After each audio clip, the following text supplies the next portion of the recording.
Hello my friends, मेरा नाम मोहम्मद नवीद है और मैं आपको आज इस लेक्चर में एडोबी फोटोशॉप के अंदर सेलेक्ट मेन्यू पढ़ाऊंगा। सेलेक्ट मेन्यू क्या काम है? बेसिकली ये सिलेक्शन काम आता है। डेफिनेटली आपको पता होगा कि हमारे पास फोटोशॉप के अंदर बहुत सारे टूल्स है सिलेक्शन करने के। यानी कि अगर मिसाल लें, अगर हम लासो टूल का मिसाल लें, फॉर एग्जांपल मैंने क्या कि लासो टूल के ज़रिए मुझे को सेलेक्ट करना है, तो मैं क्या सिंपली करूँगा इस तरह से। डेफिनेटली मेरे पास ये सिलेक्शन आ गई, समझ जाए आपको। तो अगर हमें सिलेक्शन के मुताबिक कोई काम करना है तो हम क्या आएंगे, यहाँ पे सेलेक्ट मेन्यू में आएंगे। मैं जैसे इस पर क्लिक करूँगा, ये क्या करेगा, हमें सारे ऑप्शन दे देगा सेलेक्ट मेन्यू के। पहले हमारे पास ऑप्शन जिसका नाम है हमारे पास सेलेक्ट ऑल, यानी कि अगर हमें हर चीज़ सेलेक्ट करनी है। देखिए मैंने अभी तो मैंने अपना चेहरा सेलेक्ट किया है। अगर मुझे पूरा पूरा सबको मैं पूरी पिक्चर को सेलेक्ट करना है तो मैं यहाँ सेलेक्ट में आऊँगा और मैं कह दूँगा सेलेक्ट ऑल। तो ये क्या करेगा, हमारे पूरी पूरी पिक्चर को क्या कर देगा, सेलेक्ट कर देगा। समझ आए आपको? तो बेसिकली ये क्या करता है, सेलेक्ट ऑल क्या करता है, हमारे पूरी पिक्चर को सेलेक्ट कर देता है। उसके बाद हमारे पास है डी सेलेक्ट। डी सेलेक्ट क्या करता है हमारे पास, बेसिकली अगर हम चाहते हैं कि सेलेक्ट ना हो, अगर हम सिलेक्शन को मिटाना चाहते हैं, तो अगर हम कंट्रोल Z का इस्तेमाल करते हैं तो हम डेफिनेटली सिलेक्शन को मिटा नहीं सकते।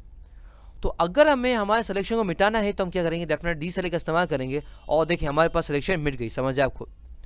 उसके बाद हमारे पास है रीसेलेक्ट, यानी कि अगर हमें वापस से वही सिलेक्शन चाहिए जो हमने मिटाई थी, डेफिनेटली हम यहाँ पे लेकर आ सकते हैं। समझ आएगा? कंफ्यूजन है, कोई मसला नहीं, सही है। तो सेलेक्ट और सबको सेलेक्ट करा, डी सेलेक्ट सिलेक्शन को मिटाएगा और रीसेलेक्ट क्या करेगा, वापस सिलेक्शन को लेकर आएगा। समझ आए आपको? उसके बाद बड़ी ज़बरदस्त चीज़ आ रही है हमारे पास, वो है इन्वर्स। इन्वर्स क्या करेगा, डेफिनेटली उल्टा करेगा। यानी कि मिसाल लेते हैं, फॉर एग्जाम्पल मैं सबसे डी सेलेक्ट करता हूँ उसको मिटाने के लिए, और मैं लास्ट टू को मदद से मैं यहाँ पे इस तरह सिलेक्शन लेकर आऊँगा। समझ आए आपको? तो आप देख सकते हैं मेरे पास यहाँ पे इस तरह सिलेक्शन आ गई। समझ आए आपको? अगर मैं यहाँ पे आके मूव टू का इस्तेमाल करता हूँ तो डेफिनेट देख सकते हैं मैं अपना शिफ्ट चेहरा मूव कर सकता हूँ। समझ आए आपको?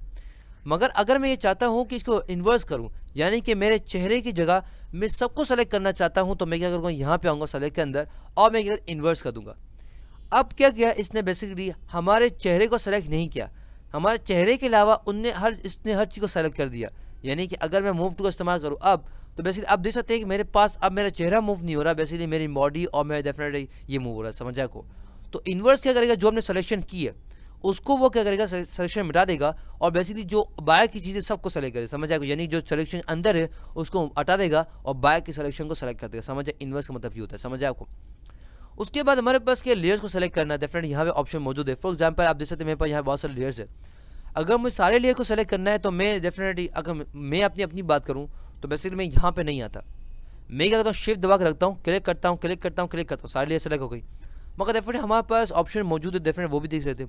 सेलेक्ट डेफिनेट हमारे पास है ऑल लेयर्स, यानी कि हर एक लेयर को सेलेक्ट करना है। देखिए हमारे पास सारी लेयर सेलेक्ट हो गई। समझ जाए आपको? अगर हमें फॉर एग्जाम्पल, अगर हमें किसी लेयर को डी सेलेक्ट, यानी कि फॉर एग्जाम्पल अगर हमें इसको सेलेक्ट नहीं करना तो हम डी सेलेक्ट भी कर सकते हैं। डी सेलेक्ट जैसे सिलेक्शन मिट गई। समझ जाए आपको? अगर हमें फाइंड लिया, यानी किसी लेयर को फाइंड करना है तो डेफिनेटली यहाँ फाइंड कर सकते हैं, यानी कि इसका नाम लिखूंगा तो डेफिनेटली मैं लेयर को फाइंड कर सकता हूँ। आइसोलेट लेयर, यानी क्या करेगा, यानी कि मतलब ये है कि मैं क्या करूँ, यहाँ पे आके इसको डेफिनेटली यहाँ पे आता हूँ, कहाँ क्या मेरे पास, ओके ये रहा।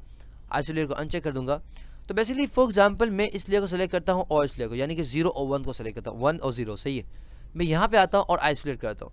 तो आइसोलेट क्या करेगा, यानी कि जो लेयर सेलेक्ट थी, यानी कि जो लेयर सिलेक्शन मौजूद थी, जो लेयर सेलेक्ट थी उनको सिर्फ लेकर आएगा, बाकी जो लेयर सेलेक्ट नहीं थी उनको क्या करता है, वो मिटा देगा। समझ आए आपको?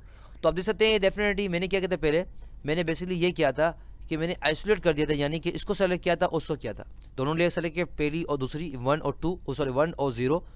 और अब मैं आके आइसोलेट करूंगा तो बेसिकली क्या करेगा, जो लेयर सिलेक्शन थी वो आ रही है यहाँ पे, और जो लेयर सेलेक्ट मौजूद नहीं थी वो यहाँ पे मौजूद नहीं आ रही। समझ नहीं आ रही? समझ आपको? उसके बाद हमारे पास कलर रेंज और फोकस एरिया है। डेफिनेटली इसको हम अगले लेक्चर में पढ़ेंगे और ये इसको लेयर को इस लेक्चर को ना छोड़िएगा, क्योंकि उसके अंदर मैं बड़ी ज़बरदस्त चीज़ें पढ़ाने जा रहा हूँ। तो इंशाल्लाह आपसे अगले लेक्चर में मुलाकात होगी। टिल देन अल्लाह हाफिज़।